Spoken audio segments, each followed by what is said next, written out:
Fala investidores, beleza? O Lucas novamente aqui com vocês. Pessoal, nesse vídeo vamos falar um pouquinho sobre um dos maiores fundos de papel, o IRDM11. É uma oportunidade ou uma cilada em investir nele? Por que eu falo cilada?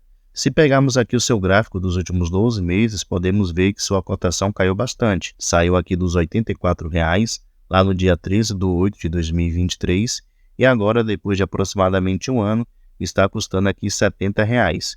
Então, uma desvalorização bem significativa. Porém, para alguns também pode ser uma oportunidade, já que está sendo negociada aqui nas suas mínimas históricas. Se pegarmos o seu gráfico aqui dos últimos 5 anos, podemos ver que esse é o menor valor que o IRDM11 ele está custando. Então, será que seria uma boa oportunidade de comprar ele nas suas mínimas e pegando ele ainda com um desconto aqui de 15%?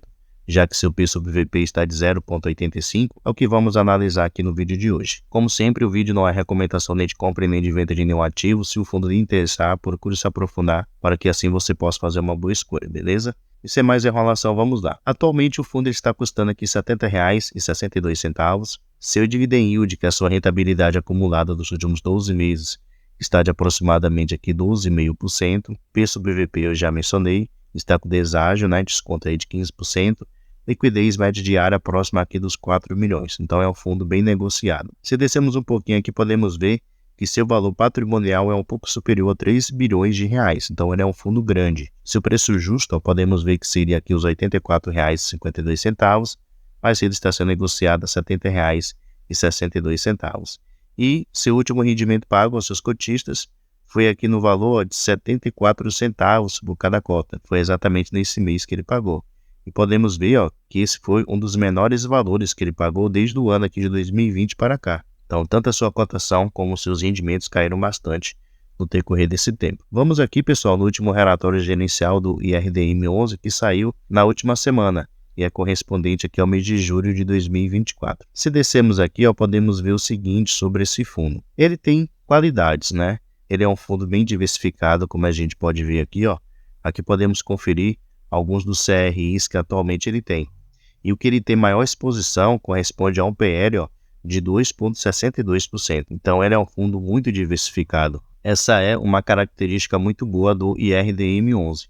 Se descermos aqui, podemos ver que ele tem realmente uma quantidade bem significativa de CRIs que ele investe. Lembrando que esse é o seu principal investimento. Somente em CRIs ele tem aqui 2,484 bilhões de reais, que corresponde a aproximadamente 80% do seu patrimônio atual está investido em CRIs. Se descermos mais um pouquinho aqui, ele mostra aqui FIIs, renda fixa que atualmente ele tem. Então ele faz essa separação dos demais FIIs, porque ele fala que esses ativos aqui têm características de ativos da renda fixa. E são 4 ativos que atualmente ele tem. Um valor total investido aqui de 84 milhões de reais, o que corresponde a 2,74% do seu patrimônio. E seu outro investimento, seu segundo principal investimento, são cotas de outros fundos imobiliários que ele investe. Podemos ver aqui que ele tem uma quantidade aparentemente grande de fundos imobiliários que ele investe, porém ele tinha muito mais. Ele vendeu aí vários fundos imobiliários e infelizmente alguns no prejuízo. Somente aqui a gente pode ver que ele tem aqui 526 milhões de reais investido em cotas desses fundos imobiliários aqui, o que corresponde a 17% do seu patrimônio. Infelizmente, a gestão ela escolheu ativos muito arriscados, ruins para se investir. Observe só que ele tem uma exposição muito grande aqui no DEVA11. E observe outro fator, o preço médio de aquisição das cotas do DEVA11. O DEVA11 está ali na casa atualmente dos R$ 40. Então, imagina aqui o prejuízo com respeito à desvalorização das cotas do DEVA11. Observe outro fundo que ele tem aqui também, HCTR11, preço médio R$ 119, sendo que esse fundo está custando ali aproximadamente na casa dos 30 e pouco, R$ 40. Tem também aqui o TORD11, preço médio R$ 10,47.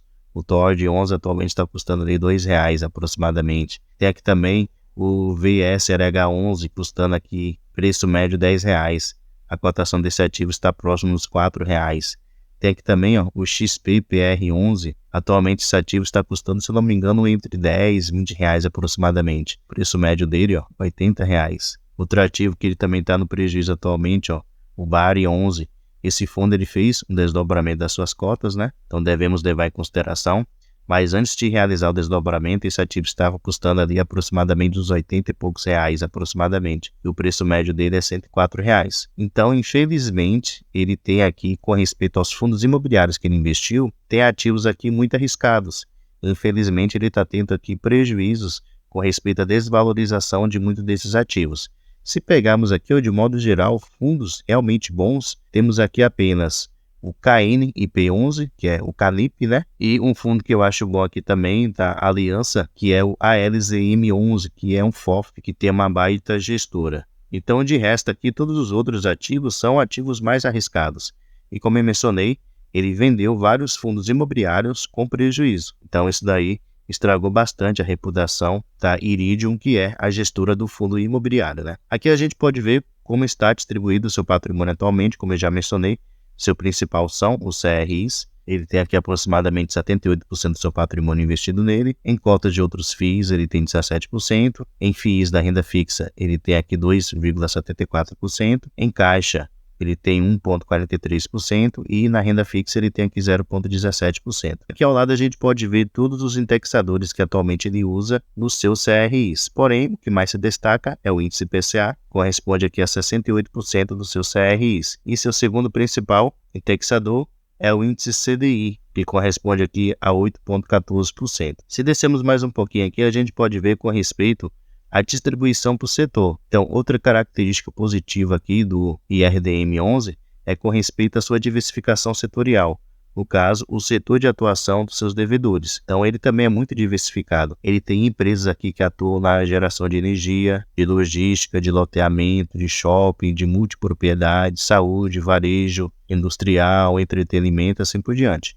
Então, ele também é um ativo bem diversificado com respeito ao setor de atuação dos seus inquilinos. Então essa também é mais uma característica positiva aí do IRDM11. Aqui ao lado, pessoal, com respeito à taxa fixa dos seus indexadores, no caso com respeito aos seus CRIs, as taxas são boas, não são taxas muito arriscadas, né, que pudesse assim trazer um risco maior para o ativo.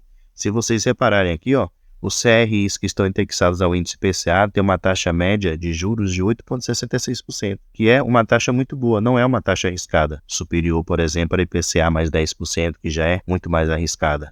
E com respeito aos que estão indexados ao índice CDI, tem uma taxa média aqui de 4,24%, que também é uma boa taxa, uma taxa aí relativamente moderada, não é muito arriscada como CDI mais 5% em diante. Então as operações CRIs do IRDM11 não tem taxas assim muito arriscadas que pudessem dar um risco maior por ativo, além da diversificação também que minimiza os eventuais riscos. Aqui, pessoal, a gente pode conferir algumas movimentações que o fundo ele realizou durante o mês de julho. Então ele mostra aqui alguns CRIs que ele comprou e que ele vendeu, e aqui também ele mostra a venda que ele realizou de 4 fundos imobiliários. Então ele vendeu cotas aqui do ALZM11, Canip11, do Mana 11 e do DGAR11. Pelo visto aqui, todos eles com ganho de capital. Aqui podemos ver também o demonstrativo financeiro do IRDM11 correspondente a esse mês de julho. Então podemos ver que ele teve uma receita total aqui de R$29.521.000. Ele mostra aqui o valor que ele recebeu de cada um dos seus investimentos, né?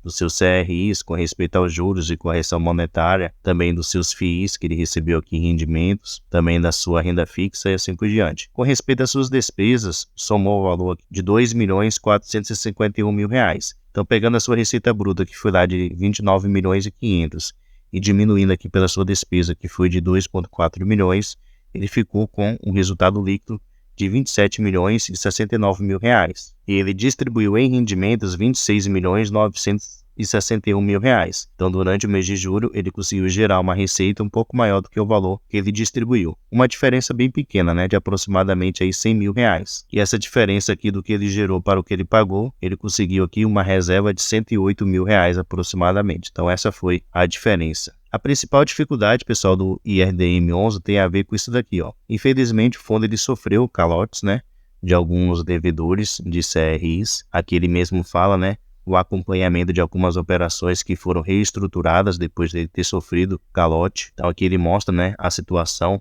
de cada um desses devedores que atualmente ele tem aqui. E a principal questão foi que ele sofreu calotes de vários ativos tudo ao mesmo tempo. Se passarmos aqui, podemos ver que foi uma quantidade realmente bem significativa de ativos que deram calote no fundo. o que minimizou foi exatamente a baixa exposição que ele tem em cada um deles, né? Esse daqui mesmo, ó, 0,24%, aqui embaixo 0,82%, nesse outro aqui 0,52%. Então isso aí minimizou os impactos, porque se o fundo ele tivesse concentrações e as concentrações fossem nesses devedores que deram calote, o impacto financeiro no ativo seria muito maior e o prejuízo, consequentemente, a cotação teria caído muito mais e o prejuízo financeiro seria realmente muito maior do que... Só por curiosidade, eu somei aqui todo o PL desses ativos e corresponde atualmente a 3,65%. Então, apesar da quantidade significativa de ativos que deram calote no fundo, isso representa apenas 3,65% do PL atual do fundo. E aqui podemos ver que ele tem alguns ativos que estão em processo de reestruturação da dívida, né? E tem alguns que já foram aqui dado um período de carência. Então, são ativos que foram reestruturados, foi dado ali um prazo maior para que esse devedor volte a pagar o fundo. Então, o que impactou diretamente o fundo, que afetasse assim, a sua cotação juntamente com seus rendimentos, foram praticamente 3 fatores. Primeiramente, o índice IPCA, que atualmente é o principal indexador do seu principal investimento, que são os CRIs. Lá no ano de 2022 até meados de 2023, o índice IPCA ele estava muito elevado. Então, consequentemente, o fundo ele tinha uma receita maior e, consequentemente, distribuía um rendimento maior para os seus cotistas.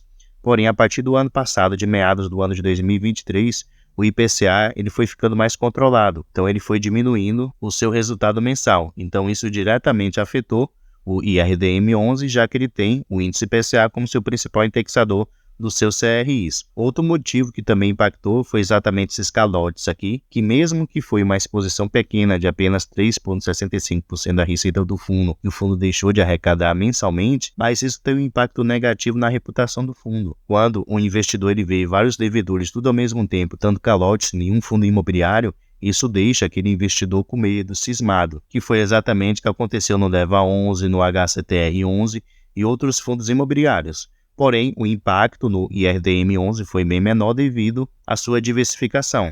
E outra situação também que afetou bastante o fundo foi aqui com respeito aos FIIs que ele investe. Como eu mencionei, ele já investe em vários fundos imobiliários, né? Aqui vocês podem ver cada um deles. Porém, ele não investe em ativos que são considerados realmente bons. São ativos aqui muitas vezes mais arriscados. E durante esse tempo também, ele vendeu vários ativos no prejuízo. Em vez de ele conseguir realizar ganho de capital, teve o efeito contrário, né? Ele acabou tendo assim prejuízo na venda de alguns ativos. E tem outros ativos aqui que ele está com baita prejuízo, como eu já mostrei, né? Com o DEVA11, com o HCTR11, também com o TORD11, o VSRH11, juntamente aqui com o XPPR11. Então são ativos que ele está no prejuízo muito grande. Então isso aí acaba abalando a reputação do ativo e muitas vezes o investidor não vê vantagem em investir em um fundo imobiliário como esse. Mas deixe aí nos comentários a sua opinião, pessoal. Será que compensa mesmo assim investir no IRDM11? Será que é uma oportunidade ou uma cilada investir nele? Deixe aí o seu ponto de vista. Muito obrigado pela sua atenção e até a próxima.